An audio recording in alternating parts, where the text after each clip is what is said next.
¿La historia del Perú nos representa de verdad? Sé que te has puesto a pensar en dicha pregunta, incluso desde aquellos tiempos en los que asistías a la escuela, cuando te obligaban a recitar el canto coral a Tupac Amaru, escenificar el momento donde el argentino Don José de San Martín proclama la independencia de nuestro país y hasta declamabas poesía para el héroe sin capa, como lo fue Francisco Bolognesi. Sin embargo, lo cierto es que la historia del Perú no es como te la cuentan en colegios, donde los docentes solo se enfocan en resaltar las hazañas de nuestros mártires que poco sirvieron para el bienestar de nuestra república. Se intenta tapar los horrores en cuanto a decisiones equívocas de gobernantes, libertadores y, por lo tanto, proyectan la idea de que el esfuerzo de quienes pagaron los platos rotos es lo que vale a pesar de ser derrotados, tal y como ocurrió en la guerra con Chile. Puede que en tu conciencia haya navegado por un instante ese pensar que no todo es dignidad, ni mucho menos orgullo lo que caracteriza a nuestra supuesta rica historia.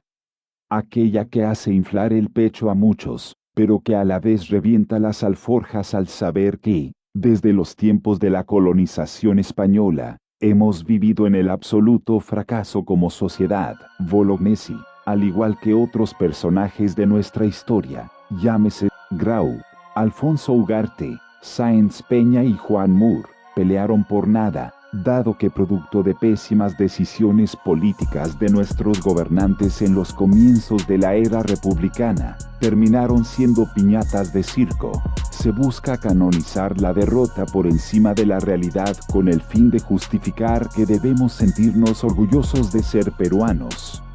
A pesar de tener una historia nefasta, son contados los triunfos, como por ejemplo Ayacucho, Junín y 2 de Mayo, donde se vio un sentir patriótico y combativo decidido a expulsar a los españoles.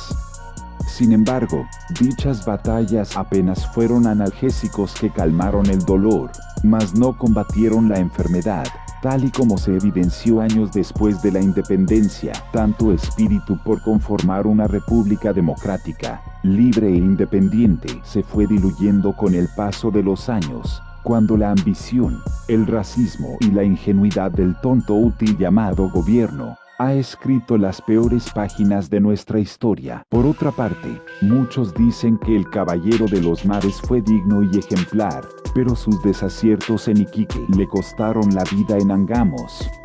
Tanta cortesía a la viuda de Prat fue simplemente una autopatada a sus huevos, dado que, para Chile, la Esmeralda no representó una pérdida significativa y de acuerdo al contexto bélico, es decir, ante una futura respuesta descarnada proveniente del país del sur, era un desatino ser caballeros como Grau, y para colmo, dejar ir a la Covadonga.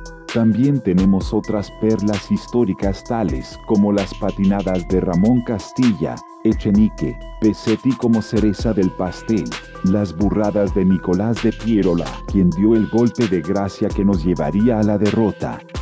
Aquellos que creíamos acertados no eran más que neófitos. Avelino Cáceres nada pudo hacer frente al desastre consumado. Entonces yo les pregunto, ¿vale la pena inflarse el pecho por nuestra historia a pesar de la infamia que la caracteriza? ¿Y acaso es coherente poner a personajes que destruyeron la autoestima del país como nombre de avenida?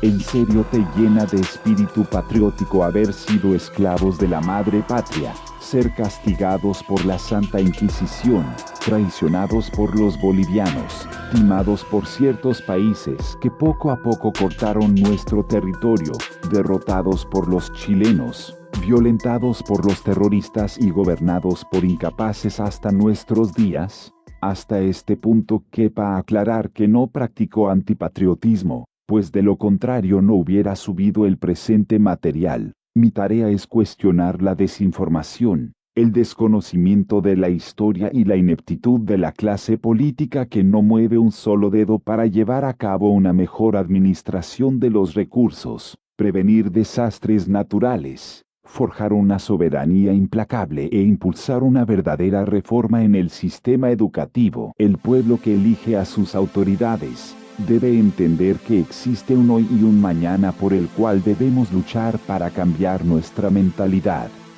Sin embargo, somos una sociedad que vive de los fracasos y no deja progresar a otros, por más que sean compatriotas. Sepan que la historia en general enseña a no cometer los desatinos del ayer, pero es deber de todos no ignorar dicho pasado, ni mucho menos catalogarlo como heroico.